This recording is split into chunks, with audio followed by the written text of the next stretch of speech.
Ode to a Nightingale by John Keats.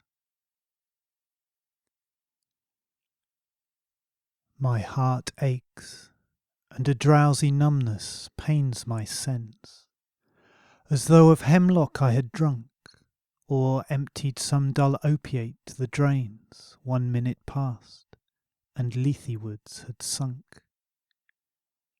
'Tis not through envy of thy happy lot, but being too happy in thine happiness, that thou, light-winged Dryad of the trees, in some melodious plot of beechen green and shadows numberless, singest of summer in full-throated ease. Oh, for a draught of vintage that hath been cooled a long age in the deep delved earth, tasting of Flora and the country green, dance and Provençal song and sunburnt mirth. Oh, for a beaker full of the warm south, full of the true, the blushful Hippocrene, with beaded bubbles winking at the brim and purple-stained mouth, that I might drink and leave the world unseen, and with thee fade away into the forest dim. Fade far away, dissolve and quite forget what thou among the leaves hast never known, the weariness, the fever and the fret, here where men sit and hear each other groan, where palsy shakes a few sad last grey hairs, where youth grows pale and spectre thin and dies, where but to think is to be full of sorrow and leaden-eyed despairs, where beauty cannot keep her lustrous eyes, or new love pine at them beyond tomorrow. Away, away, for I will fly to thee, not charioted by Bacchus and his pards, but on the viewless wings of poesy, though the dull brain perplexes and retards. Already with thee tender is the night, and haply the queen moon is on her throne, clustered around by all her starry fays. But here there is no light, save from what heaven is with the breezes blown through verdurous glooms and winding mossy ways.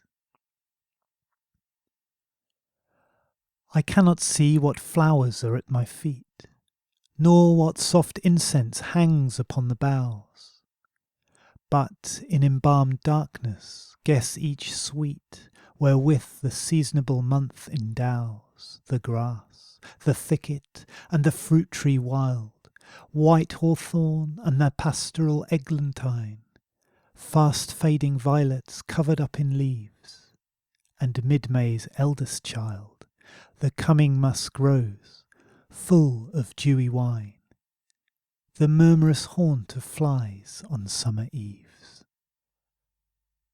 Darkling I listen, and for many a time I have been half in love with easeful death, called him soft names in many amused rhyme, to take into the air my quiet breath.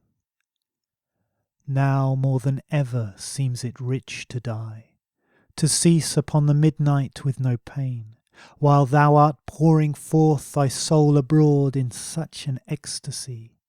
Still wouldst thou sing, and I have ears in vain, to thy high requiem become a sod. Thou wast not born for death, immortal bird, no hungry generations tread thee down. The voice I hear this passing night was heard in ancient days by emperor and clown, perhaps the self-same song that found a path through the sad heart of Ruth, when, sick for home, she stood in tears amid the alien corn. The same that oft times hath charmed magic casements opening on the foam of perilous seas in fairy lands forlorn. Forlorn, the very word is like a bell to toll me back from thee to my sole self. Adieu, the fancy cannot cheat so well as she is famed to do, deceiving elf. Adieu, adieu. Thy plaintive anthem fades, past the near meadows, over the still stream, up the hillside, and now 'tis buried deep in the next valley glades. Was it a vision or a waking dream? Fled is that music. Do I wake or sleep?